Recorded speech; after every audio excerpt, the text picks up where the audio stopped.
It's not a proud day for this country. How could it be a proud day when a man who was not elected by the people becomes president of the United States? How does that happen? Listen, the man is a malignant narcissist, all right? That's a dangerous combination to have a narcissist like that who's elected to public office, because he's only thinking about himself. He's only thinking, how does this affect me? Donald Trump built his empire on image, loud rallies, gold-plated branding, and carefully staged family photo ops. But what happens when that image begins to rot from within? The cracks in his empire of lies weren't exposed by the press or critics, but by someone who had been close enough to smell the decay: Michael Moore. This time, Moore wasn't talking about Trump's presence, but about the performance behind closed doors. The secrets Melania never told, the dysfunction hidden from cameras, and the lies that built their empire. What Moore revealed on live TV didn't just humiliate Trump. It shattered the illusion of control he clung to. And now, Trump isn't just spiraling, he's crumbling, publicly, loudly, and in real time. Fuck you ever recorded in human history. Fake news that he's one of the founders of in the Obama era. So he created the fake news of the Barack Obama is not a citizen, and he said that there was intelligence. That's right. He was called by a reputable, credible source, that there was intelligence. Right. He himself was going to. He was hiring investigators. Yes. To support his fake news. In fact, he is the godfather That's right. of this decade's fake news. This is for him now to say fake news. Trump's rise wasn't random. He was the product of celebrity culture, political fatigue, and media obsession. He mastered slogans, not solutions, outrage, not outcomes. In 2016, that spectacle won him the White House. But Michael Moore wasn't fooled.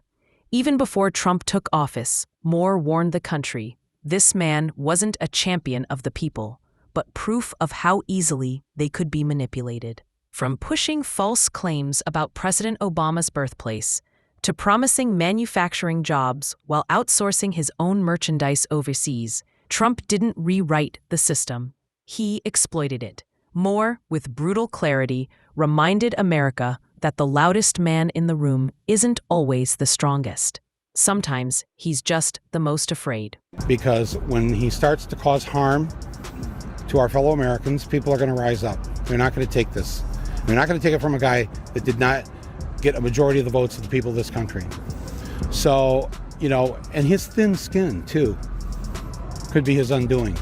When whoever has the most points wins, right? Tottenham 2, Chelsea 1. Who won that game? I'm just asking you, factually, who won that game? In that case, Tottenham. Tottenham won, all right? Now, how odd would it be if you, on the news that night, said, Chelsea won today, with one goal, and Tottenham got 2. But what are you going to do about it? This makes no sense. There's a reason Trump has always feared ridicule more than opposition. You can fight critics. You can silence reporters, but you can't control laughter. When Michael Moore used humor to cut through Trump's carefully managed persona, it was more than entertainment. It was cultural defiance. Nothing destroys the myth of invincibility like a crowd that stops fearing and starts laughing. Once dominant in news cycles with tweets alone, Trump found himself mocked on late-night shows, deflated in headlines, and even parodied by former supporters. Moore didn't expose a secret.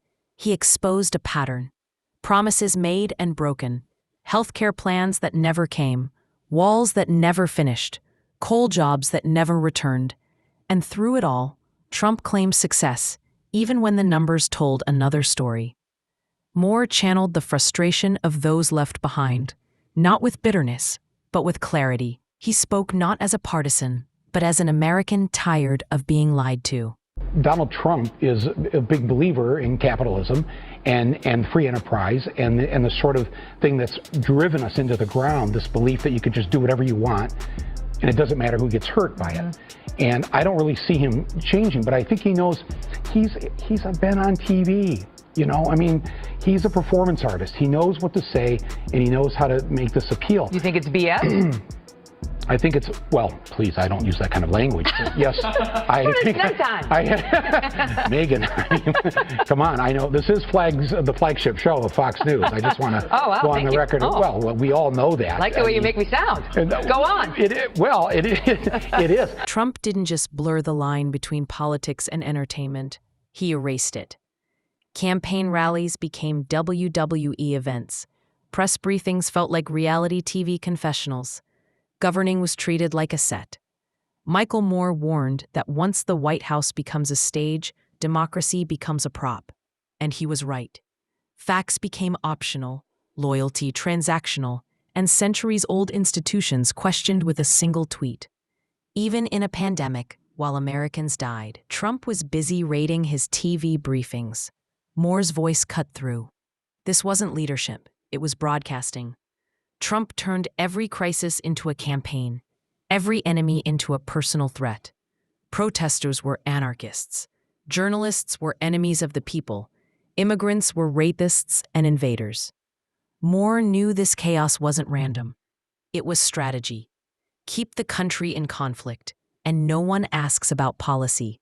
Keep the headlines wild, and no one checks the receipts. It worked, until it didn't. And when the smoke cleared, America wasn't stronger, it was exhausted. Moore hadn't just attacked the man, he'd exposed the method. These days, Donald Trump is very busy doing a whole bunch of other things that we're not paying attention to. Today, Donald Trump's EPA did something that will suffer from years from now that we don't even know right now. His Interior Department sold off land of ours to people that shouldn't have it. His Agricultural just go down all the cabinet departments. Every day there is something going on, and we are very caught up in the large things that he's doing, threatening North Korea, refusing to acknowledge what happened this weekend, what really happened. And I just want to be the one to point out that take this horror moment that we're in and times it by 20, times it by 200. That's what's going on in every federal agency under his control every single day. I'm sorry to be the one to have to point that out. For years, Trump boasted he alone could fix it: the economy, the border, the deep state. But when tested, he passed the buck. A virus? Blame China. A recession? Blame the Fed. An insurrection? Blame Antifa. Yet somehow, he always claimed victory. But the scoreboard told the truth. Historic job losses, skyrocketing debt, and an insurrection broadcast worldwide. Michael Moore didn't spin numbers, he showed them. They revealed not a fixer, but a fabricator. Trump branded himself as America's last hope, but governed like a man obsessed with his own image. The trail he left behind was one of broken promises and burned bridges. Moore didn't exaggerate.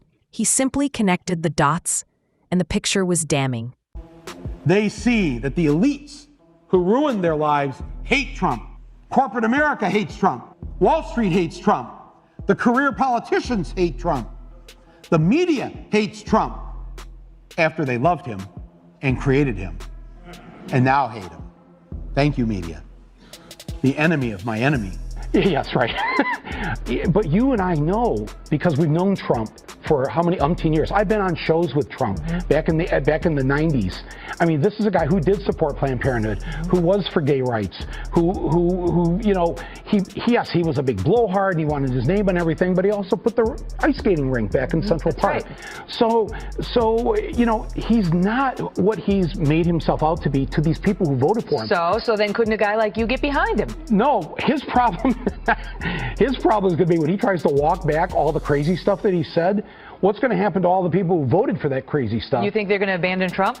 I think Trump, I should say, I hope that we see the biggest landslide loss ever when whoever the Democratic nominee is beats Donald Trump. You know what they're banking on? That even though he might lose some women, he might lose some Hispanics, he might lose some young people, some African-American vote, he's going to make it up with the white working class, with the very region he's now touring through, Appalachia and elsewhere, because he's appealing to them and because Hillary Clinton has made some mistakes already. Trump claimed to be a champion of the working class, but his policies told another story. Tax breaks favored the wealthy. Environmental rollbacks benefited corporations, not communities. Union protections weakened. Healthcare promises vanished.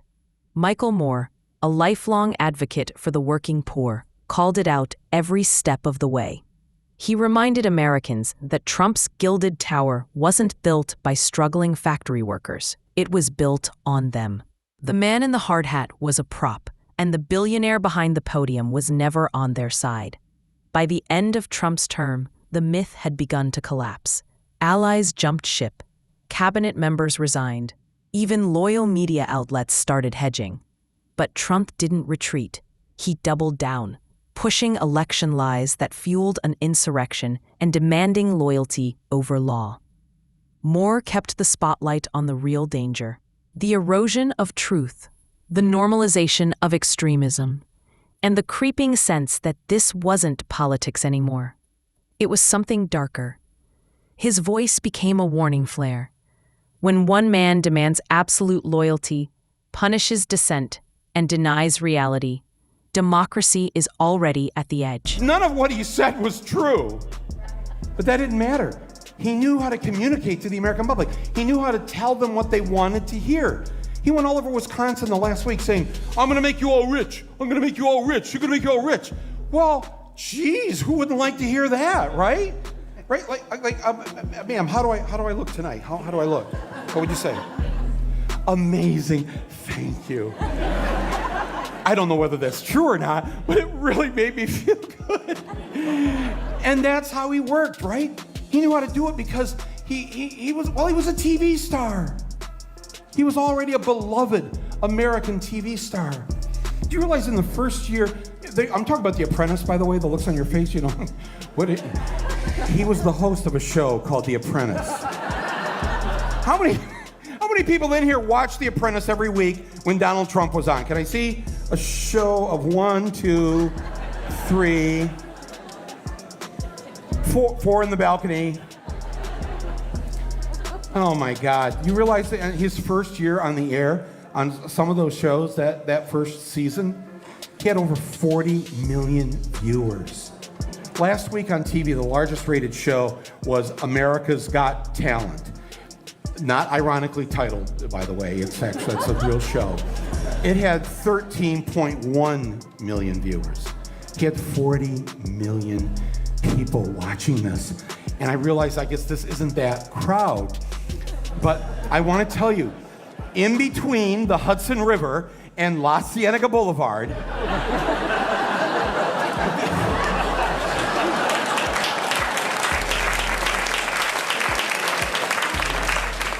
there are a lot of people that loved him because he knew how to keep it simple, stupid, right?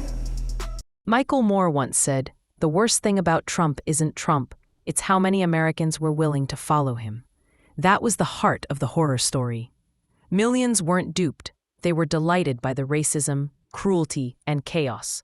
Moore knew this wasn't just about one man.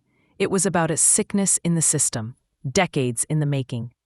A media that rewarded spectacle, a political class that abandoned the working class, and a culture that confused cruelty with strength. Trump was the symptom. The disease was apathy, addiction to outrage, and a hunger for someone, anyone, to burn it all down. Moore didn't just point fingers. He held up a mirror. For many, the reflection was terrifying. It didn't fade. He metastasized. Town halls became loyalty tests. Conspiracies replaced policy. Extremists found microphones, and fringe ideas went mainstream. January 6th wasn't the end. It was the beginning. Moore saw the writing on the wall. This wasn't a political party anymore. It was a cult of personality with no off switch. Cults don't compromise. They demand obedience. Trump didn't build a movement. He broke the machine and rebuilt it in his own image. Moore's work, his films, speeches, even tweets, wasn't nostalgia for a better past. It was a warning about a worse future. One where lies go viral, facts are optional, and violence is just another political strategy. That future isn't fiction. It's already, but with shrugs. Children in cages, shrugs. Journalists silenced, shrugs. COVID deaths climbing past 600,000, shrugs. Trump knew how to desensitize a nation, flood the zone with scandal until nothing shocks. But Moore refused to go numb. His camera kept rolling, his voice stayed loud. He reminded us that silence isn't neutral, it's permission. A nation that forgets how to feel will forget how to fight. Trump didn't win because he was brilliant. He won because so many stopped caring. Moore's mission was to wake us before it was too late. Do you believe there is a chance that Trump could be convicted by the Senate? And we will take care of it. Weirdly enough, I am that kind of optimist that believes that of the 53 Republicans, Trump can keep the majority, 33 of them in support of him. I believe that there are 20 Republicans who could possibly vote to remove him. That could happen. There's a sliver of a chance if the John Bolton testimony shows people what else is there besides the Ukrainian phone call. And we don't know if he'll be allowed to testify. Moore never claimed to have all the answers, but he never stopped asking the dangerous questions. What if Trump returns? What if this time he finishes what he started? This isn't speculation, it's a blueprint. Trump has already promised retribution, floated mass firings, political purges, military crackdowns, and vengeance against opponents. This isn't policy, it's revenge. Moore's warnings now sound like prophecy. Because next time, there may be no guardrails. The loyalists are in place, the courts are being reshaped, and millions are still cheering. This isn't fear-mongering, it's pattern recognition. The stakes aren't partisan anymore, they're existential. If we sleep through this moment, we may not get another. Moore's message is clear. This doesn't end with apathy or hope. It ends with action. Because if Trump wins again, it won't be because he fooled us. It will be because we let him.